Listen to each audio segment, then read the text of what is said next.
Ya, memang resiko menjadi pejabat publik ataupun sudah tidak lagi menjabat itu memang sudah adalah konsekuensi ya penilaian masyarakat yang harus kita terima.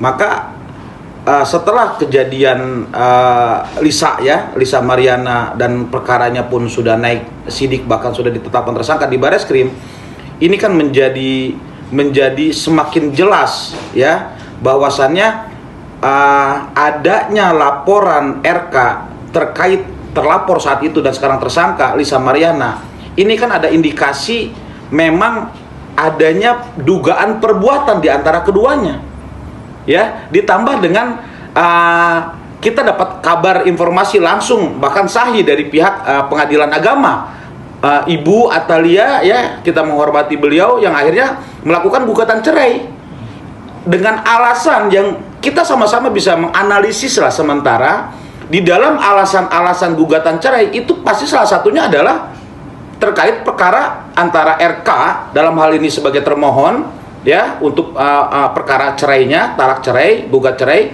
sama Lisa Mariana.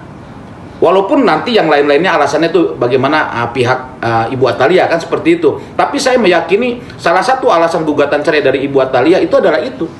Ya. Maka ini kan berjalan terus yang akhirnya ya keterlibatan orang-orang yang memang ada ya kaitan dengan RK ini semakin menggelinding nih bolanya. Tentunya akan ini menjadi perhatian kalau menurut saya bagi pejabat publik ya, agar betul-betul bisa menjaga etik, moralnya ya. Ini kan menjadi moral hazard nih bagi para pejabat publik kita. Sebelum ramai media ya, era digital sekarang, kita pernah mendengar beberapa pejabat publik kan ya yang memang ada masalah dengan pribadinya ya, bicara secara privatnya dengan pasangan ataupun dengan lawan jenis. Ini kan sebagai contoh sebetulnya untuk agar bisa berhati-hati kita dalam menyiapkan sebagai berperan sebagai pejabat publik nantinya seperti itu. Waktu itu kan jelas di berita news itu kan Lisa Mariana pun dipanggil sebagai saksi di KPK kan ya. Karena memang apakah ini ada dugaan aliran uang ya, penggunaan uang dari dugaan tindak pidana korupsi yang dilakukan oleh pihak Bank BJB kan begitu ya, yang dimana ini ada otoritas seorang gubernur, dalam hal ini Gubernur Jawa Barat saat itu menjabat adalah saudara RK. Tentunya ini kan perlu diambil keterangan selaku penegak hukum dalam hal ini KPK. Bagi saya secara pribadi itu adalah sahih ya, karena mencari kebenaran material adalah tugas aparatur hukum, penegak hukum, dalam hal ini KPK sekarang bidangnya. Tentunya itu kita hargai dong ya. Tetapi apakah ini cara-cara mohon maaf RK dalam menggunakan tanda kutip dugaan uang itu adalah uang hasil korupsi untuk flasher ya, untuk kesenangan pribadi ya, tentunya kan ini pembuktian akhirnya ya. Adapun ada keterangan dari pihak beberapa orang ya yang ternyata ada juga hubungan dengan pihak artis gitu ya, yang kita mungkin sebut AK gitu ya, kita tahu itu adalah dugaan yang cukup ramai di media. Tentunya kan kembali lagi ini perlu adanya pembuktian ya. Hukum tidak bicara persangkaan ya, hukum memastikan pembuktian secara material apakah betul. Kalau memang saudari AK bisa mengklarifikasi dan membuktikan dia tidak ada hubungan apapun dengan RK, selesai. Tapi kalau memang ada yang dirugikan, tentunya kan ini menjadi perbuatan pidana gitu loh. Ya kembali kepada sangkaan pasal nanti oleh KPK, apakah menjadi dimasukkan pasal 55-nya untuk turut serta kepada para saksi-saksi tadi ya, yang akhirnya dikembangkan menjadi tersangka dalam hal ini turut serta model preket ya, perbantuan melakukan perbuatan pidana, itu kembali lagi kepada penyidik di KPK dalam mengembangkan perkara BJB seperti itu.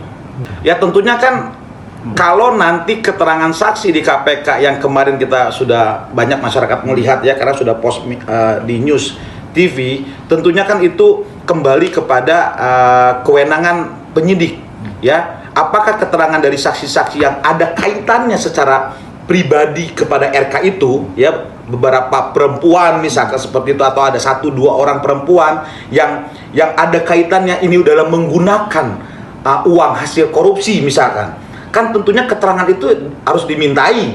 Kalau kalau secara pribadi si saksi tadi menyatakan ya saya diberikan secara pribadi oleh saudara RK sekian atau apa, ya kita kan kembali ini dugaan sangkaan. Kalau itu diterima oleh si saksi tadi, ini kan tidak pernah dia mengetahui dari mana sumbernya, ya kan? Ini kan nggak bisa, apakah secara transfer, secara cash, who knows kita, apakah bentuk prestasi atau berbentuk objek gitu kan, kita nggak tahu. Karena saya meyakini keterangan saksi itu tidak tahu sumbernya dari mana, gitu loh, ya. Apakah memang dia diberikan? Poinnya adalah apakah Anda menerima sesuatu prestasi dari saudara RK misalkan pada rentang periode waktu di mana ada dugaan tempus delictinya, waktu peristiwa pidananya yang disangkakan oleh penyidik KPK, ternyata itu masuk misalkan dalam 1 tahun berjalan dan masih menjabat sebagai Gubernur Jawa Barat. Kemudian kasus itu dilihat tempusnya itu adalah waktu di mana dugaan peristiwa pidananya terjadi, maka ini kan bisa ada kaitannya juga. Oh, dia menggunakan uang itu sumbernya ternyata dari A, gitu loh. Yang saat ini KPK sedang menggali lebih banyak seperti itu.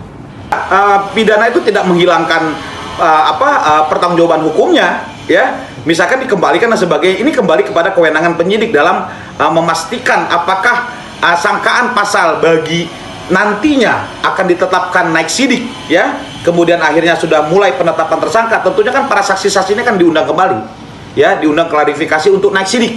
Ya, tentunya ini menjadi perhatian penyidik apakah memang orang-orang ini, karena tidak sembarangan dan juga tidak bisa sewenang-wenang, sekali lagi ya, ini harus rigid dalam penegakan hukum oleh negara. Saksi bisa juga jadi tersangka, ya. Ini fakta yang ada, tapi saksi juga tidak menjadi tersangka, ya. Ini pun fakta, ya. Dalam hal beberapa perkara yang kami tangani, saksi ada menjadi tersangka, saksi ya sebagai saksi sampai selesai. Kemudian ditetapkan suspek tersangkanya yang lain, ya. Dia hanya sebagai saksi untuk memberikan keterangan kepada penyidik supaya terang peristiwa pidananya, seperti itu.